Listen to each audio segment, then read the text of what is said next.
Your favorite band's about to play a sold-out show, and you definitely got tickets. And drinks. Now hurry and make it back to your spot. Past this person and that person. About 20 more. Ooh, watch out for feet. Hey. Just keep going.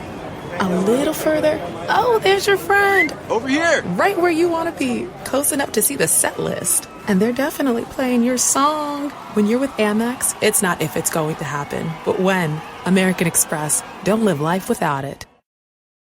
Target has Laundry Day covered because they offer a great selection of concentrated Tide Pods to help with all your laundry needs. Tide Pods clean, freshen, and help rejuvenate your clothes with odor fighters and stain removers. Did you know Tide Pods clean better than the leading liquid bargain detergent? Tide Pods are powerful enough to make your whites white and your brights bright, even in cold water. Just toss in 1 Tide Pod for small loads, 2 for medium, 3 for large. It's that easy. For great value and convenient pickup options, get Tide Pods today at Target. Hey, it's Storyworthy. Today on the show, comedian Gianmarco Soresi talks about telling off his stepfather. My stepfather grew up in Ohio. He was the kind of parent who would take you to a petting zoo and say, don't touch anything. He was a very strict kind of guy. Shoes on at all times, shoes on during bed. He grew up, he was an altar boy. Whenever I saw pictures of Putin, he reminded me of my stepdad. My stepdad was like a Midwestern Putin. He was the enemy of my life. When you grow up, you need an antagonist. And that was my stepfather. Today on the show, comedian Gianmarco Soresi talks about finally telling off his stepfather. Stay close. Shalom. It's Gianmarco Soresi, and you're listening to Storyworthy.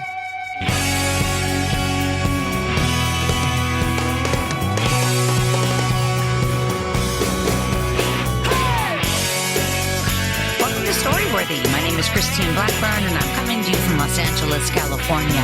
Whether you're a longtime fan of the show or a new listener, welcome to Storyworthy. I hope you guys enjoyed the story last week by comedian Stepfather.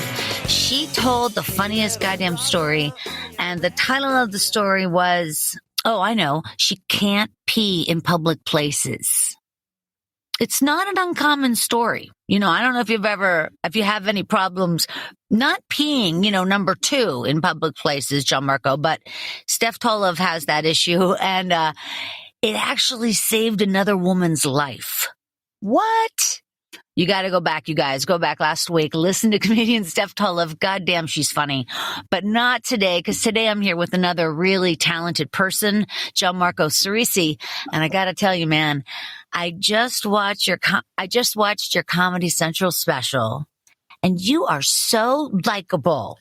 That's very kind. Thank you so much. You take the stage, and within 2 or 3 sentences, everybody's with you. I'm so impressed. Unless you somehow sweetened that laughter so much that you know what I mean? It was just. Sometimes people say that. They'll say, did you sweeten this? And I'm like, it's Comedy Central does whatever they do to make it sound good. But it wasn't me. Yeah. But yeah, that's my theater kid background. I finally going to college for musical theater paid off in some respect. I can take this. Well, in terms of as a comedian, you use your body a lot, and it's kind of using your body for emphasis. And then you're not like a filthy comic, at least not. It doesn't seem so on stage. Am I wrong? I ended that Comedy Central with a minute-long pedophile joke.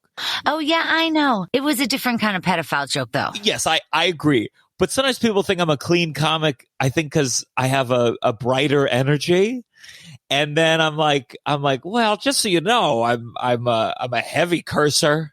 Heavy cursor. I know. Look, Bob Saget was that way, right? I mean, he had such crazy language on stage. He was such a different person. Yeah. And everyone said he's the nicest guy. I think Bob Saget's probably nicer than I am. I haven't met you before until today, but I have been listening to your podcast, The Downside, with Gianmarco Soresi. And I laugh so hard because the idea of your podcast, I don't need to tell you, Gianmarco, but I will tell my audience that the idea is that people come on the show, like comedians and actors that are more famous than you. You say that in your tagline. I'm not saying that. And they talk about the downsides of their life. And the tagline is, where complaining is encouraged, negativity is celebrated, and silver linings debunked.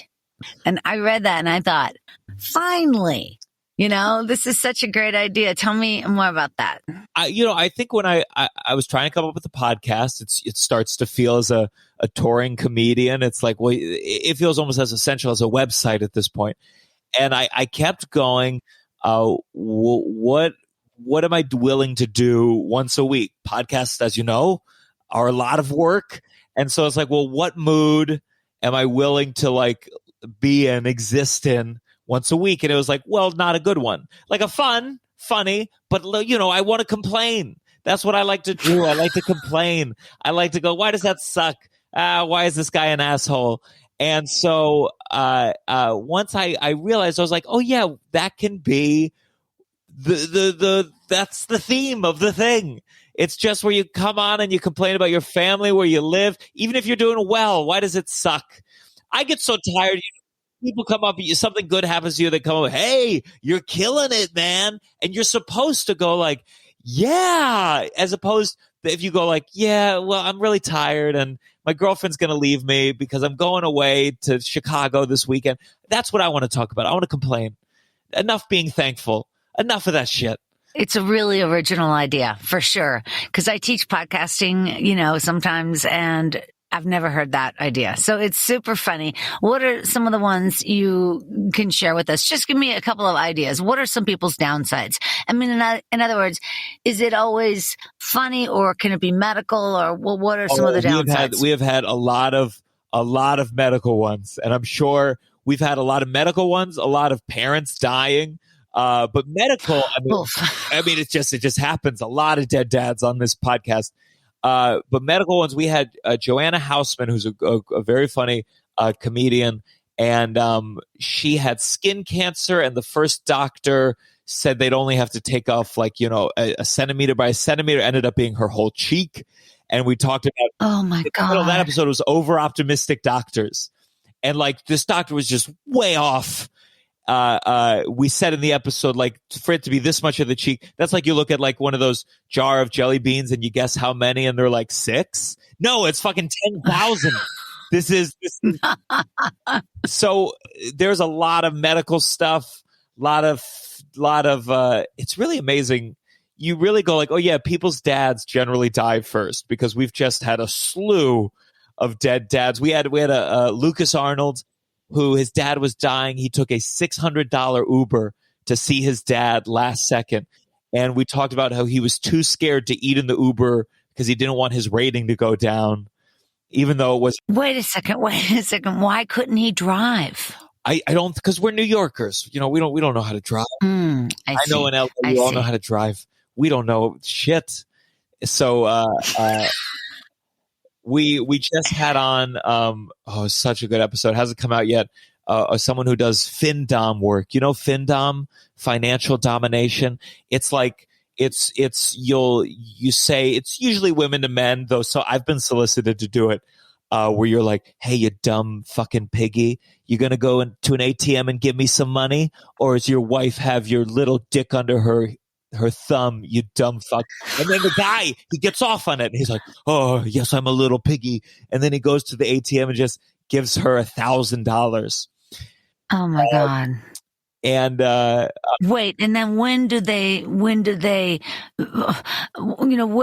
is the sexual pleasure come? Question. This is where for some of them, I think maybe they do it at home. Maybe I think it's right then and there. But she told us she will take them to an ATM, and I guess they'll get the $1,000 out or put in their PIN, let her take it, and she's wearing a trench, and she'll unbutton it and show her lingerie, and then close it. Oh God! I was like, doesn't the ATM camera capture this? And she was like, yeah. And I thought about, I don't know what it's like in LA, but in New York, we have most of these ATMs at night become essentially makeshift homeless shelters. And I just kept thinking about like the homeless guy watching this woman make this man take out $1,000 for her to go like this and then close it. And just the homeless guy being like, Jesus Christ, the universe is so fucking unfair. That is a proclivity. That is a proclivity I've not heard of, and I thought I heard all of them. You do have a special out right now that's available on Amazon Prime, Shelf Life. Yes. And is that the one I saw then? Is that the Comedy Central one? No, so the Comedy Central, that was just for their like Comedy Central Presents. And then Shelf Life I recorded outside in 2020. You are awesome. Yeah. It was one of those things. I was doing Zoom shows, writing new material that was COVID based because it felt like it had to acknowledge what was going on. It was weird to go on Zoom and be talking about anything else, especially in the beginning. All the jokes I wrote were going to expire. Hopefully, you know, some are still sadly quite relevant, despite all the vaccines and boosters. But I started doing outdoor shows. We were doing outdoor shows. I know you're in LA, and it was definitely, it felt like you guys were safer. It was always like you guys were like 3 or 4 months behind. So like, you know, we were doing the outdoor shows 4 months after we started doing the outdoor shows. But I ended up being like, you know what? I love these jokes. It's all I've been doing. You had that option where some people were like, fuck, is stand-up ever going to come back? And I doubled down. I said, it will, and I will force it to come back by sheer power of will. And I ended up doing this kind of outdoor special. And, you know, it was outside, socially distanced. People were told to wear masks. It was like 25 people outdoors, which is not ideal for a stand-up special. There was no opportunities to run a 30-minute set anywhere. Yeah. I did 2 tapings. It rained for the second one. Oh, no. And it was, you know, we did temperature checks at the door and masks and it was very stressful. That is stressful. Yeah, because, well, especially if one of the takes started raining. I mean, were you able to incorporate those together even though the weather changed? Yeah, you can see in a couple angles, you're like, oh, the second part of that setup, it's pouring rain. And then my God. The line, he's dry as can be. Well, I'm impressed because so many people had to show and use their ingenuity, you know, to really be who they are during the pandemic, and you did it. I had to. I really, you know, I started as an actor, and then I pivoted to stand-up, and then when the pandemic hit, I was about to go on the road for the first time in my life to do like 3 weekends back to back, and it was one of those where you were like, I remember when I was like, God, I hope this. Oh my God, what if this lasts for 3 weeks? And then you started canceling April gigs, and then you canceled the May gigs, and then you were like, I don't know when we're going to come back. It was such a strange time looking back. And just the idea that we lived through that, it just seems like surreal, all of it. Because in the future, when they show movies, you know, and then, you know, the little kids will say, did you really wear masks all the time? And it'll be like, yeah.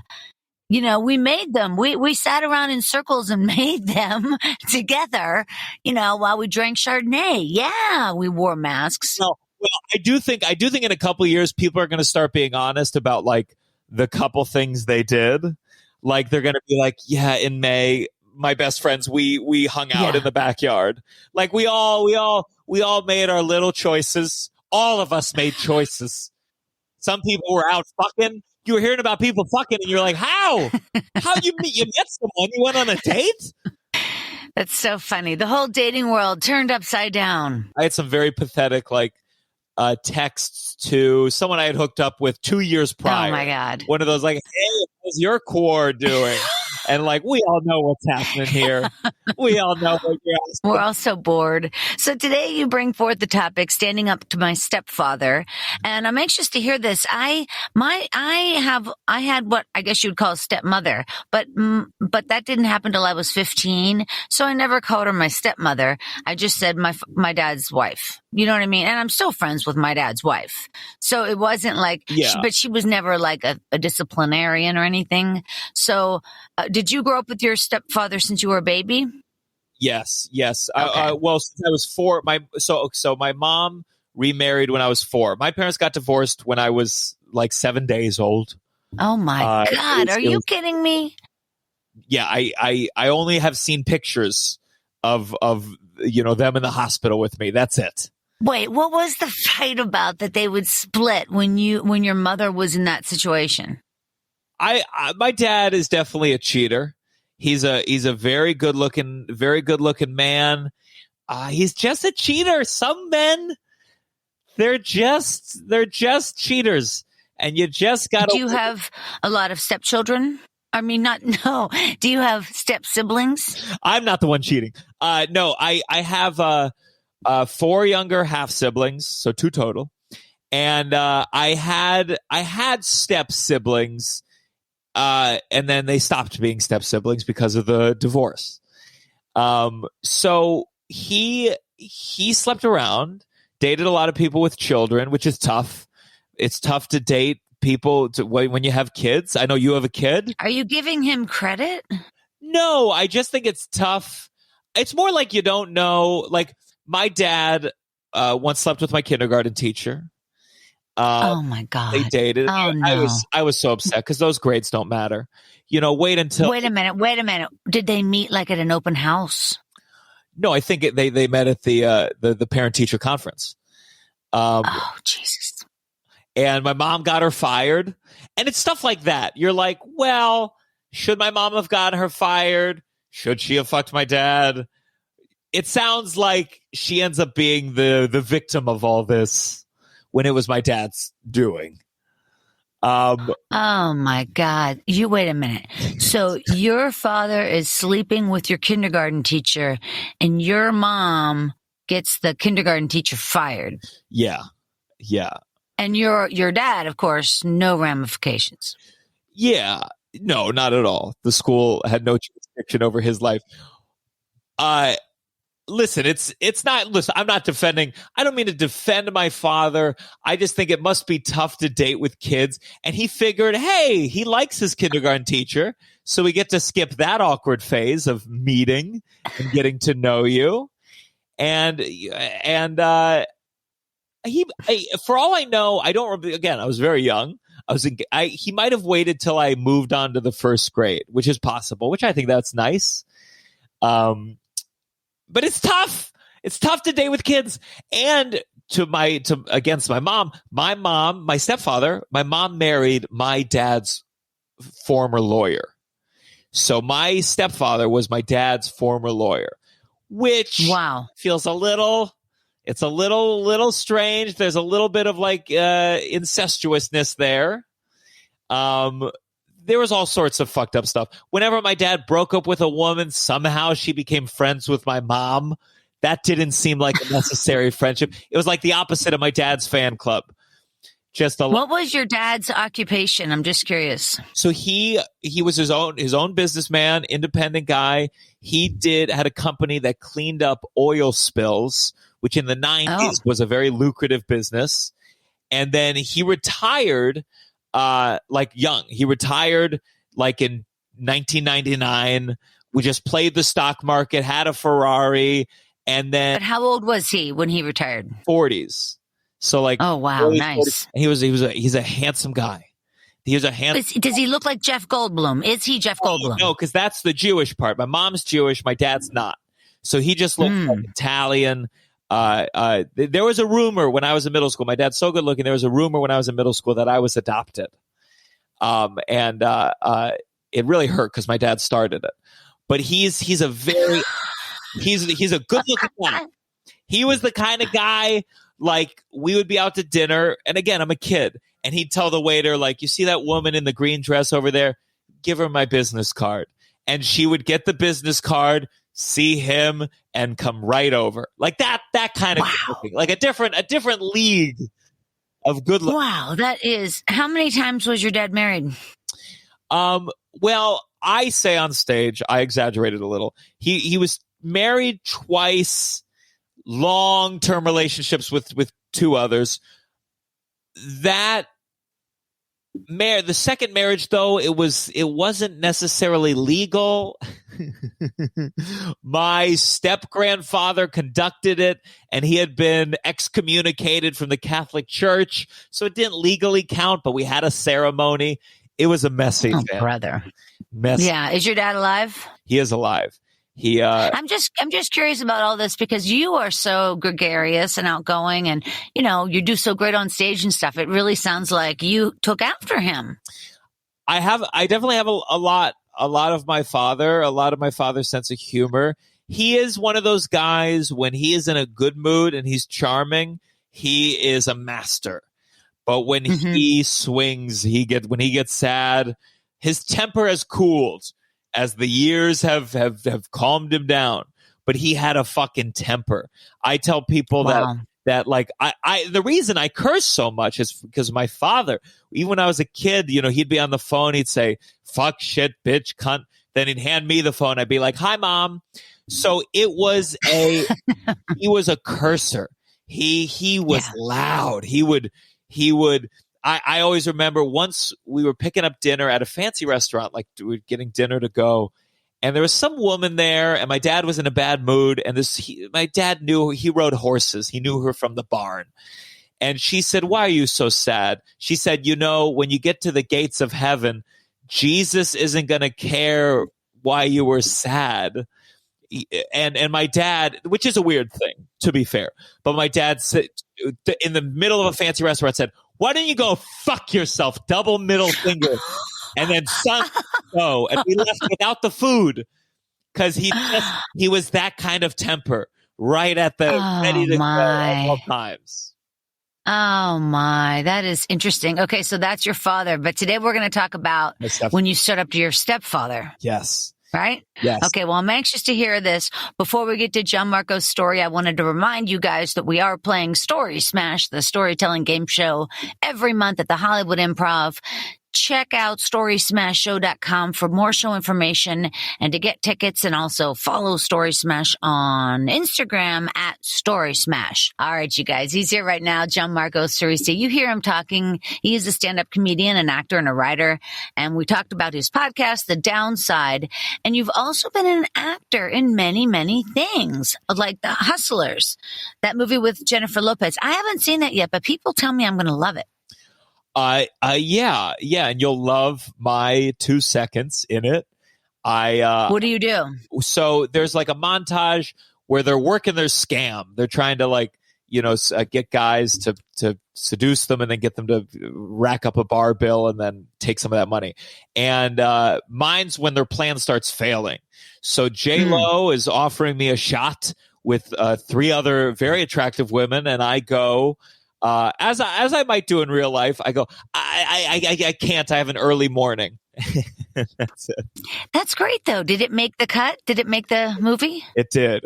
That is the scary part. I've had a couple in my life where you get cut and you don't find out till you see it. And boy, oh boy, that is tough. I know. I was on an episode. It was on an app. I think it was called Little Voices. And I'm in the wide shot. So it was like at a concert. And this woman's performing, and after the concert, I talked to her. I'm like, "Hey, how you doing? You want to go out sometime?" And so they show the audience. There I am in the audience. I'm like, "All right, here it comes." And then the woman leaves the bar that she was performing at, and I was like, "What? When do they go back to the bar?" And nope, the credits came before that came. And damn, that sucks, man. It sucks. No one even tells you. They could write you an email. Here's what actors need to understand. You have no power. No power. Actors are the lowest of the rung of the ladder because everything has been pre-produced and ready for you. And when you get there to set, you're just plugged in for that minute. And then, but somebody else is, you know what I mean? You're a puppet. I don't mean to be in a bad way, but I hate it. We're abused these days. I keep ranting to everyone about it because of the COVID. All the casting has been done doing self-tapes. Basically, all these casting offices have saved thousands of dollars a month because they sold their studio. They don't need it anymore. So they have you do it at home. So you need to find a reader. You need to set up a camera. You need to do 1 million takes on your own. And they've put all the onus on the actor. No money. No one's getting paid for these auditions. And it's bullshit. And it's very sad, very sad. So I'm glad. Well, wait a second. Now, this is very interesting, Gianmarco, because my boyfriend is an actor, and I'm also, I dabble in the entertainment world. I've actually done over 100 commercials. So I'm like, not anymore, but I used to be casual mom, pretty but average, which really worked for me.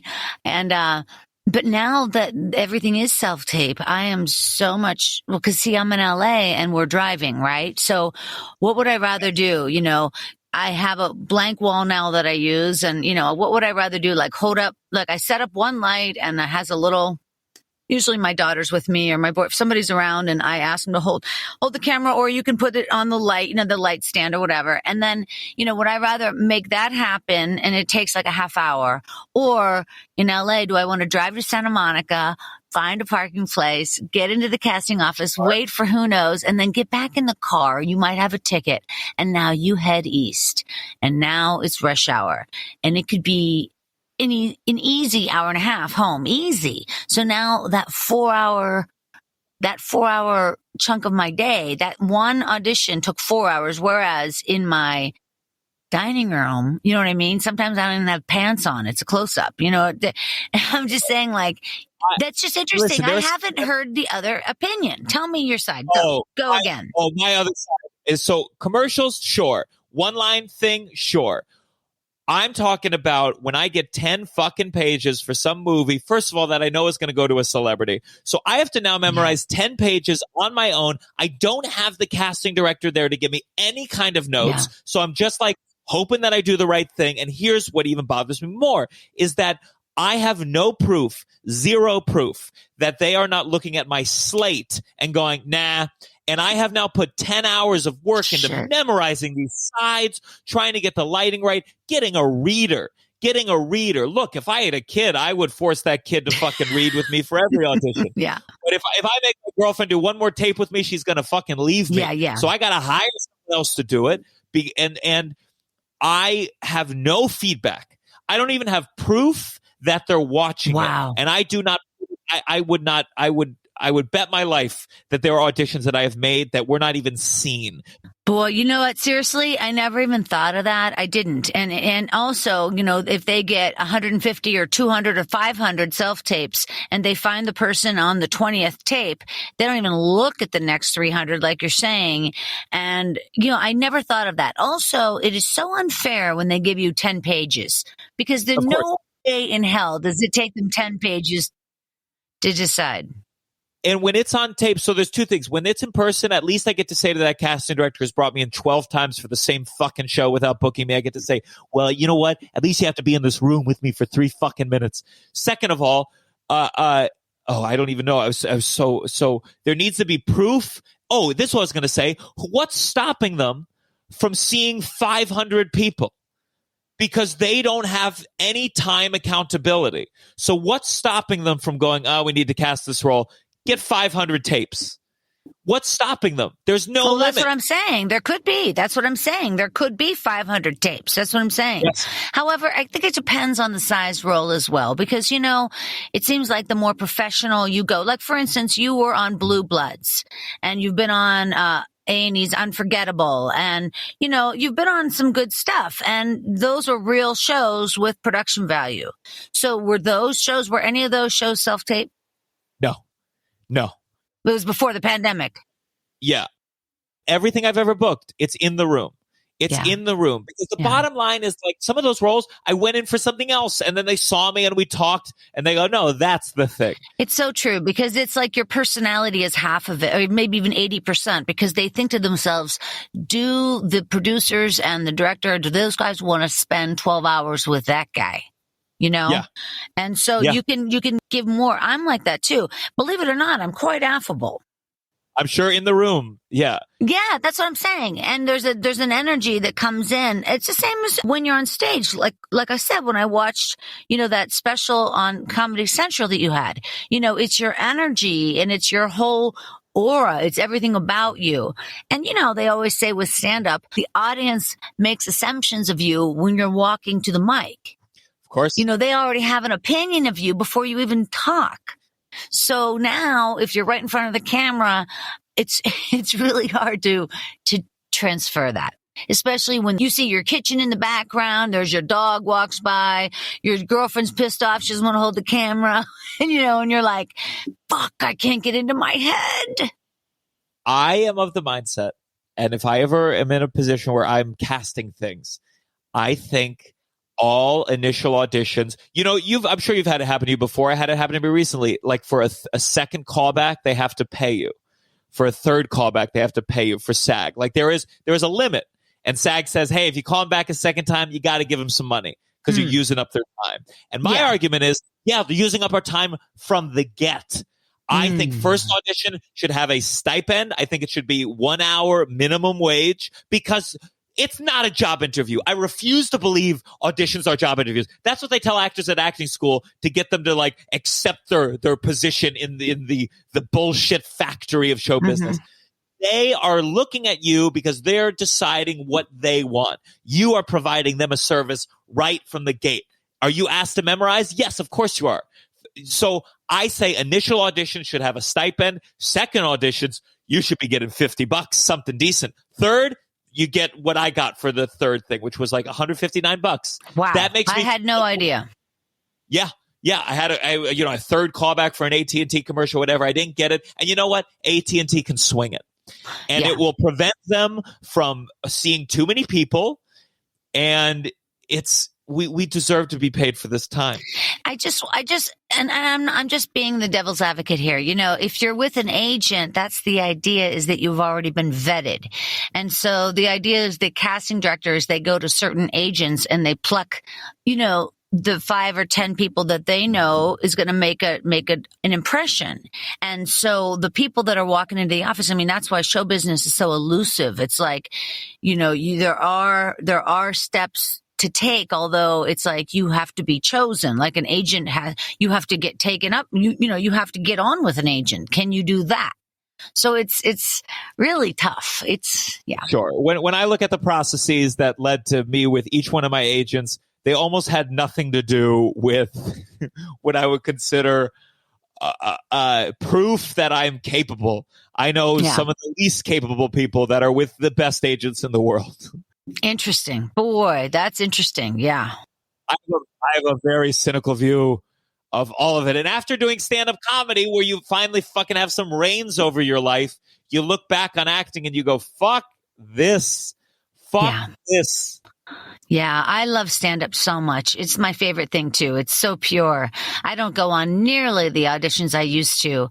I do self-tape, but only like 1 a week, maybe 2 a week, not that much. And like you said, I've never booked from self-tape either.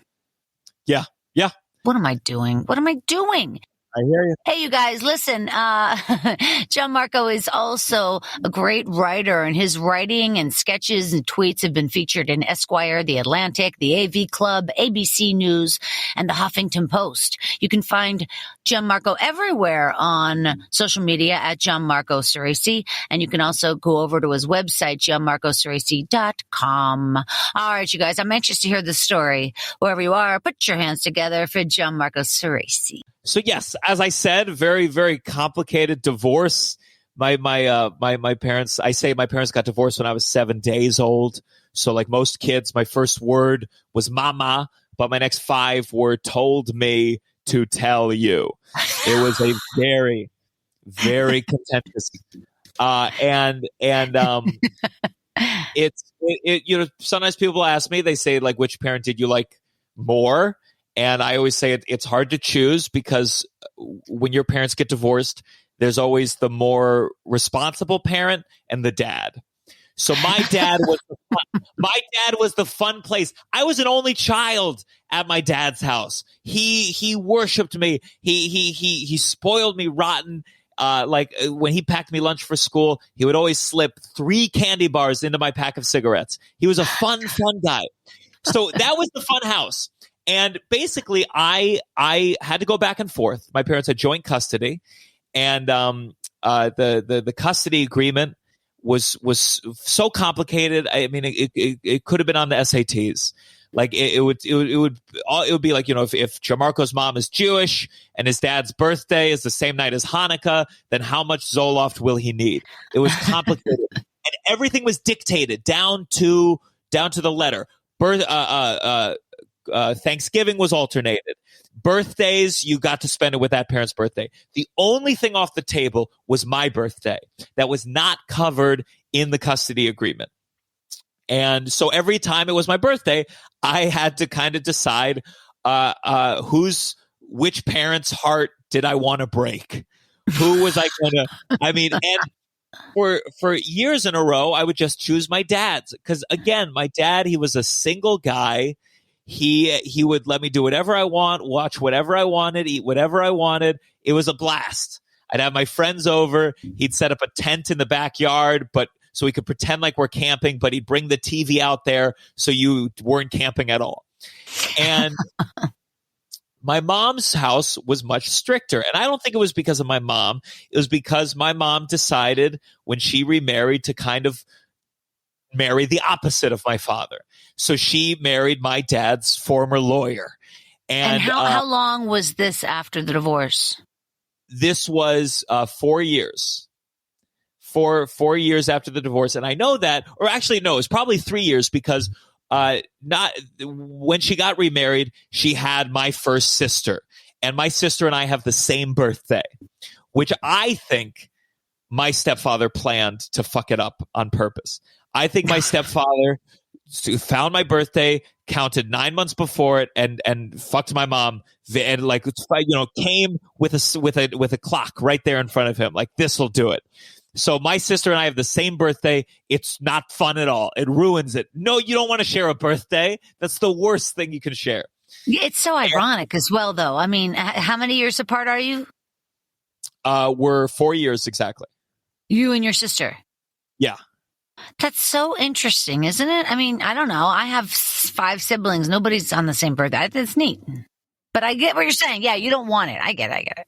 I could see my mom being like the kind of woman who's like, all right, I'll fuck you once a year, and it's this day each time. So maybe it's my mom. Maybe my mom's got a time of the year. And so my stepfather, he was the opposite of my father. My father was a city kid.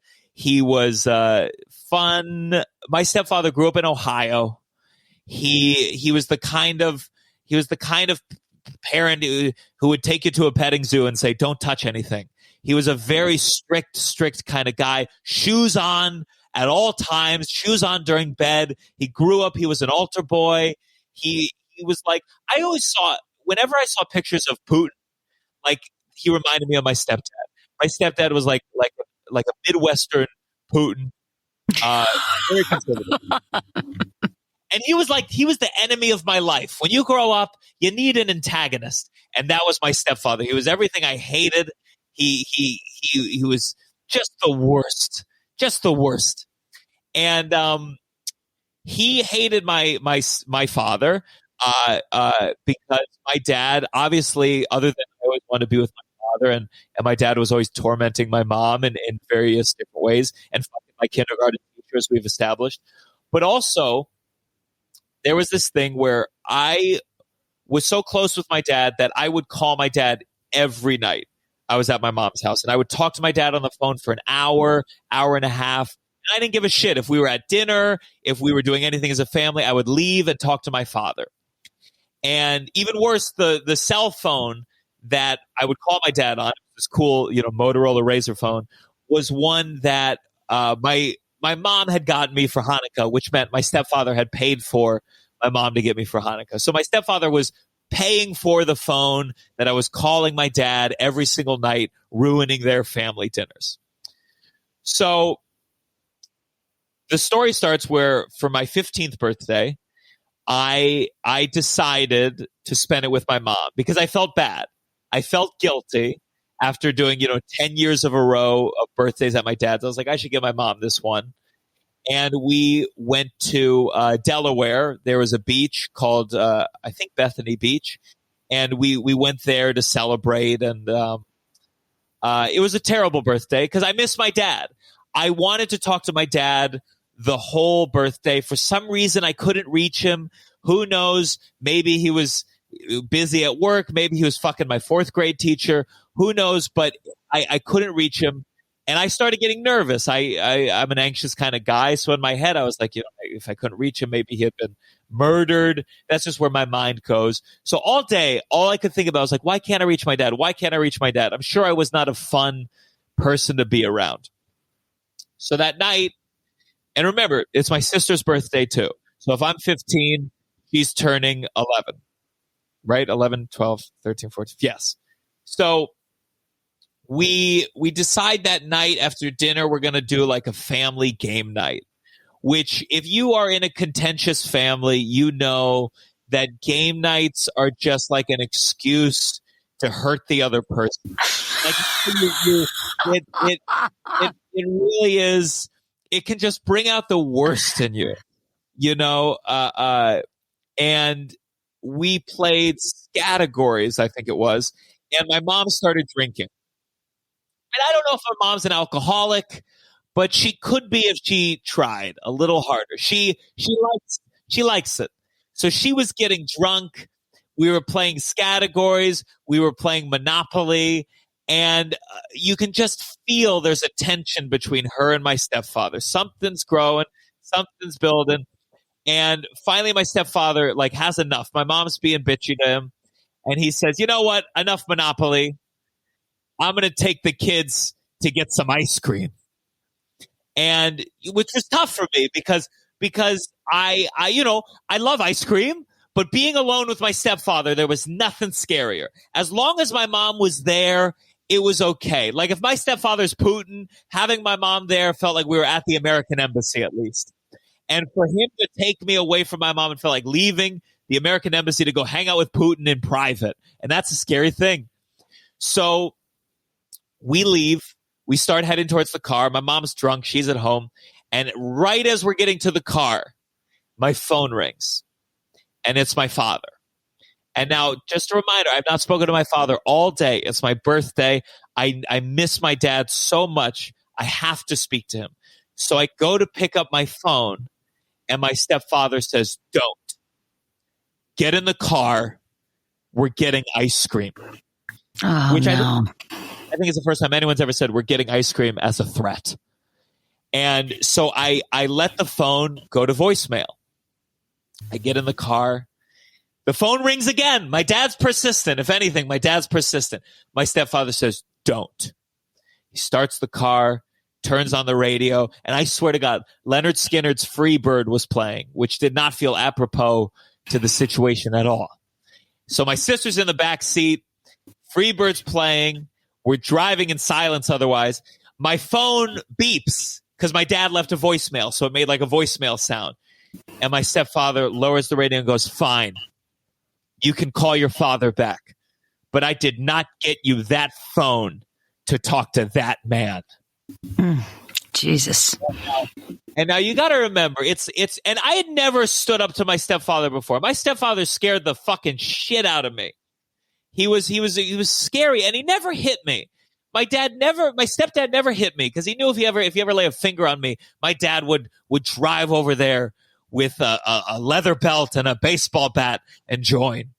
No, he knew my stepfather would, but he knew my father would murder him. Maybe, who knows? But so I pick up the phone. My dad, he's on the phone. He's like, "I'm so sorry, I couldn't talk. I was fucking your teacher, but we're done now. I love you. Happy birthday." And I was so relieved to talk to my father, even though, my stepfather's just like looking at me the whole time. He's not even looking at the road. He's just staring at me, talking to my dad. And I would say 30 seconds into the phone call, we get to the ice cream place, and my stepfather looks over and he mouths, "Wrap it up." And I want to tell my dad what's happening, but I know my father, he would drive there. He would drive there that night. He's in Maryland. This is Delaware. He'd drive there. I don't care. So I tell my dad, I gotta go. We're at the ice cream place, and I really want this ice cream. I love you, Dad. And he goes, "Oh, okay. I love you. I'll talk to you soon." I hang up the phone. My stepfather grabs it out of my hand, and he says, "I'll be holding on to this for the rest of the trip." And I turned to him, and my heart was racing. My blood was boiling. My skin was on fire. And I said, "You're just mad because my dad fucked your wife before you did." Oh, my God. And if ever there was a time to hit me, it was there. But my stepfather was like just stunned. I think he was just in shock. I had never cursed in front of him. And I said the worst thing you could say to a stepfather, I would argue. And my sister, it's her birthday too. She's just in the back. She's in shock. Everyone's in shock.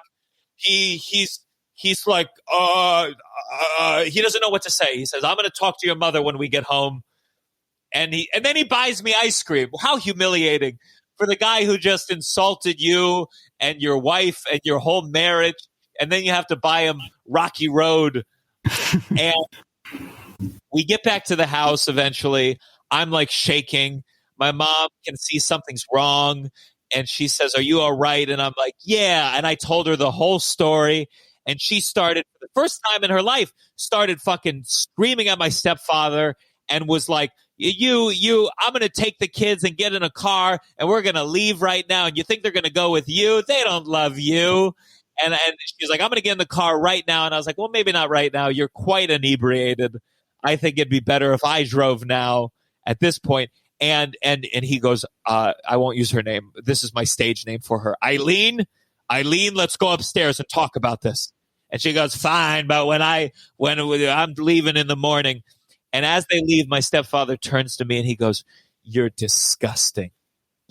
And I was standing there. I'm 15 years old. And I felt like, for the first time in my life, I felt like a man. I felt like he said, "You're disgusting." And I didn't think, "Oh, I'm disgusting." I thought, I won.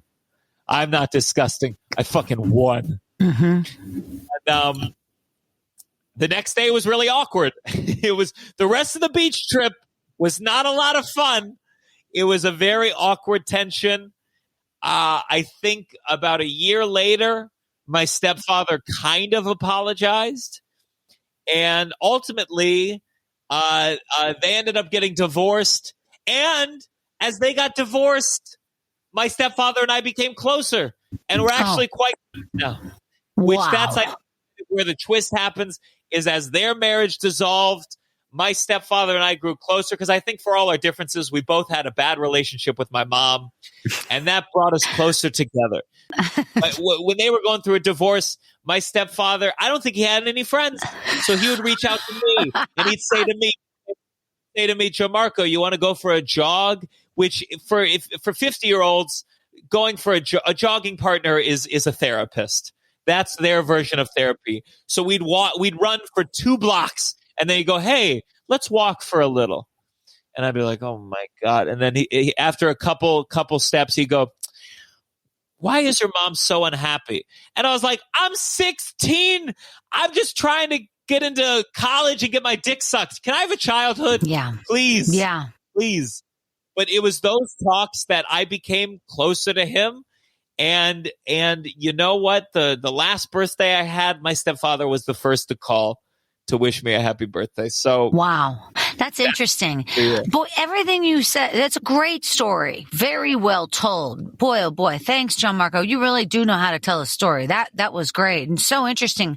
Did your sister say anything during that trip? Did she say, like, what is going on? I mean, she was only 11, but still, because it sounds like she just got, put to the side. Yeah. And I imagine that's an element to our relationship that we have to work out. Because she was their child.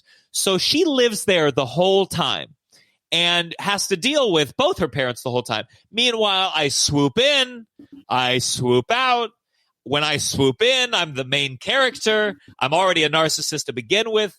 So yes, I'm sure she felt like she had been moved to the side. And I remember when we were sharing a room, and when my stepfather, did that whole thing, "You're disgusting," my sister was just crying on the bed. Yeah.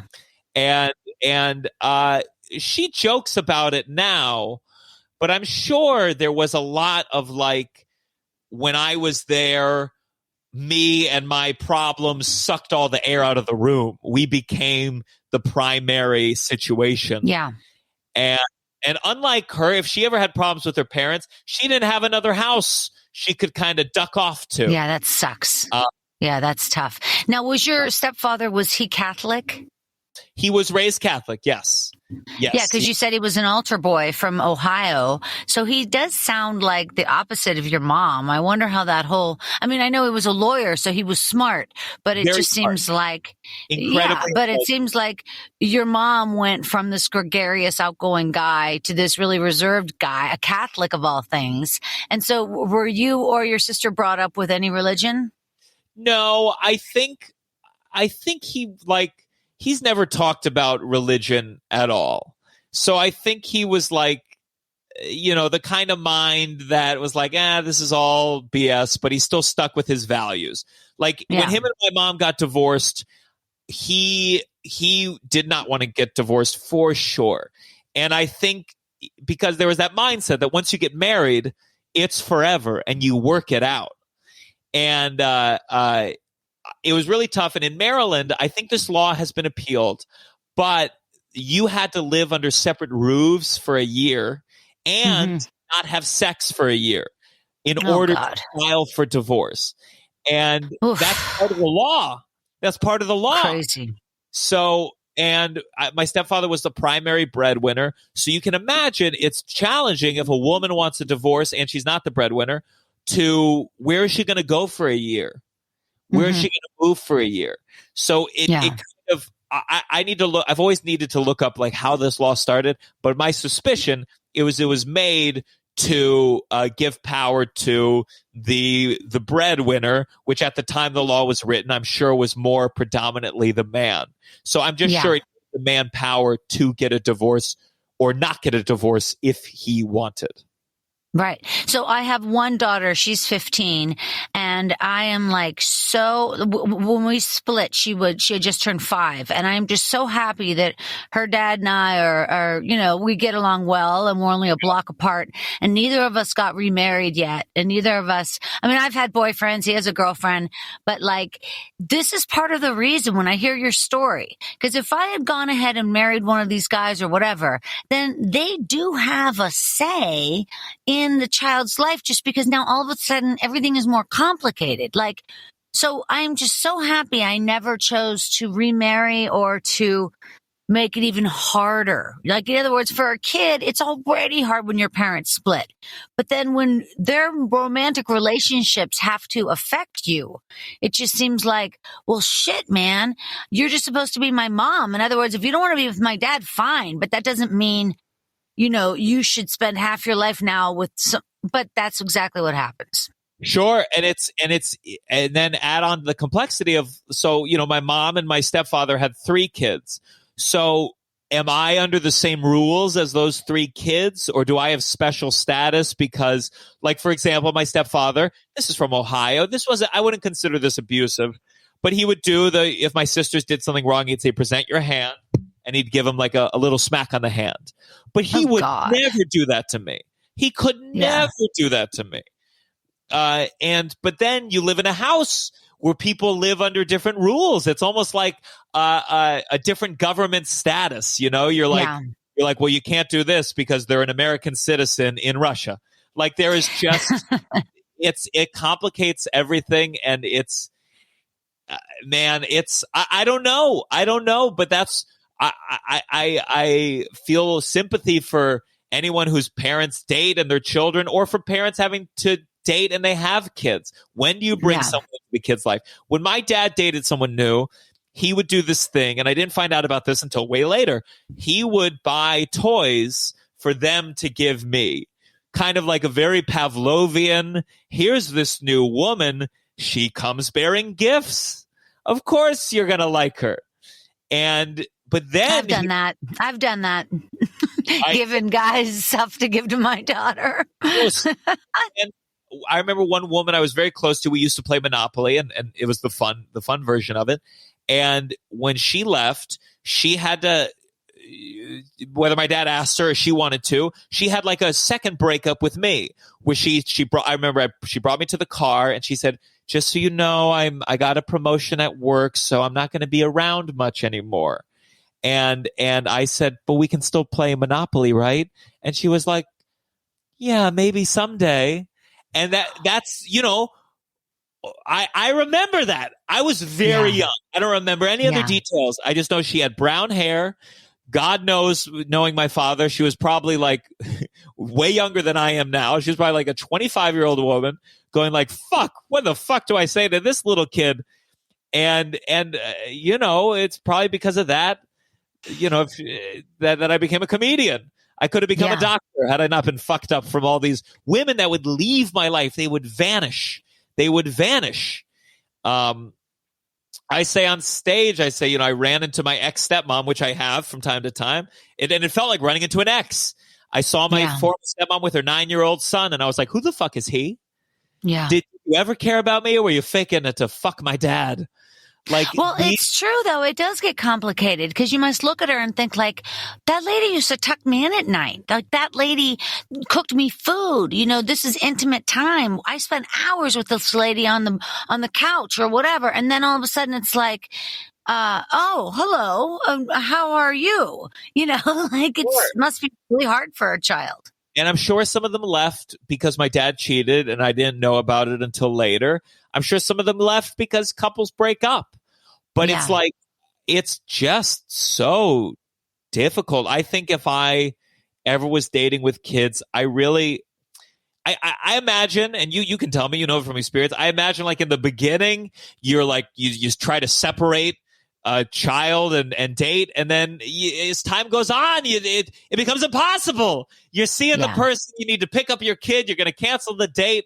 You're all just trying your best, and it's very challenging. Yeah. Well, that's the thing. We're all trying our best, but I would say I think everybody should avoid marriage. There, I said it. Sure. Not everybody, but I'm just saying that does make it like just too cemented, and it makes people crazy because they think they have no option. So they live, in houses full of tension, and you don't even speak, and you can feel the tension, and it's like that's such a shitty way to live, man. See, it's just so lousy. You can't say, but I would avoid kids. I think that's what the problem is. Now, I know you can't say it, but no. I purposefully got pregnant the first time in my life. I pulled the goalie and got pregnant when I wanted to, when I was 41 years old. So it's like I wanted that baby. I wanted that to happen. So for me, it's a little different. But yeah, I would say no children under 35. No children. I love that. How about 40? That? We'll compromise. 41 is great. I can't wait to tell my 32-year-old girlfriend that 41, and it was great. Yeah, take your time. All right, you guys, we got to wrap it up. This has been so much fun. You are a fabulous comedian, and I'm just really thrilled to have met you, Gianmarco. Really, what a talent. When I come to New York, I've got to find you. Please do. I'm at the Cellar a bunch of nights. Oh, great. All sorts of stuff. And I'm going to be in LA soon too. I'm headlining Dynasty Typewriter March 30th. So that's so wonderful. Let's make sure we keep in contact then, because I'll look at my schedule too, and we'll figure something out. Cool. Sounds great. All right, you guys, we got to wrap it up. You guys can find Gianmarco Soresi all over the internet. And I would say go first to gianmarcosoresi.com, and from there, boom, you go to Pluto. You don't even know what will happen. And you guys find me over at social media as well at Storyworthy. All right, you guys, one more time on behalf of the very talented Gianmarco Soresi, thank you so much. Thank you for having me. I had a blast. My name is Christine Blackburn, saying, make it a Storyworthy week.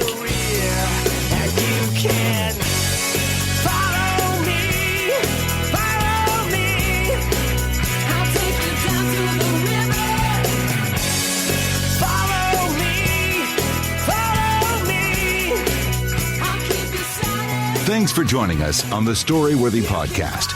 We'll be back next week with all new stories. Subscribe to Storyworthy on iTunes and visit the Storyworthy website at storyworthypodcast.com.